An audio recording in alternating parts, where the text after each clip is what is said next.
T. Ray Greer here, and I'm glad to have this moment with you. I want to talk to you just for a moment about something I think is very important.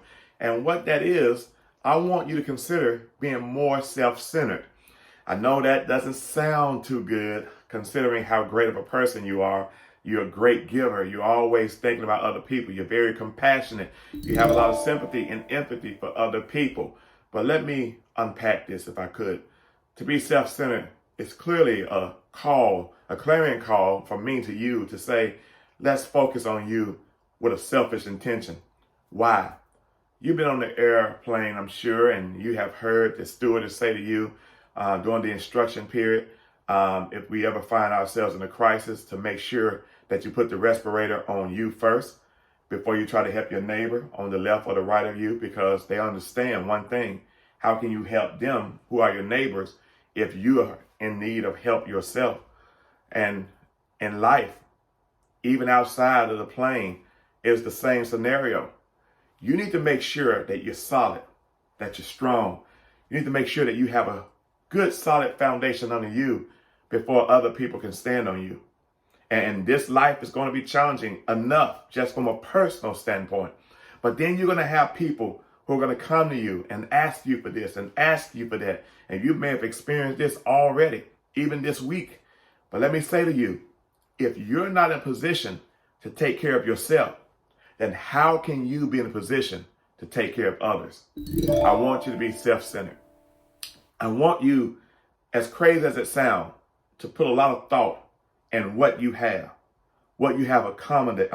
accumulated, and how you can maintain these things. And then, and only then, are you really in a position to share with other people, be it who they may. You need to make sure that you're solid first. That has a lot to do with finances. It has a lot to do with your emotional wherewithal. You need to be emotionally strong. You need to be economically strong. You just need to be strong in this season. We've been tested a lot, and our tests are not over. You're going to get tested again. But the truth of the matter is, whatever happens, when people come, and they may not like this decision that you make, they may not agree with it, but listen, it is about you, and it's not about them. You need to make sure that you're strong, you're solid, and you're secure. And once you get to that point, then you have a greater tolerance to help other people who are in a very uncomfortable position. Helping you, and this is what I want you to understand, and you have to tell them this, fine, tell them, but helping you should not mean hurting me. And loving you should not mean hating myself.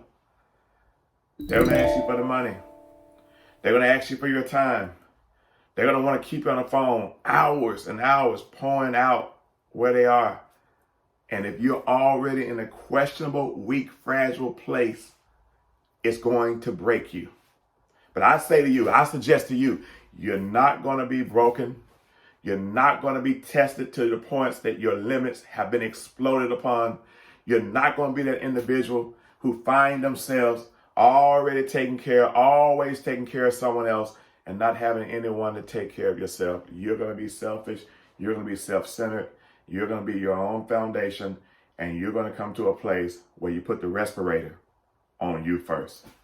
And when you get to that place, then you have the luxury to help others. I'm your boy, T. Ray Greer. Thank you for your time. Have a selfish day. Peace.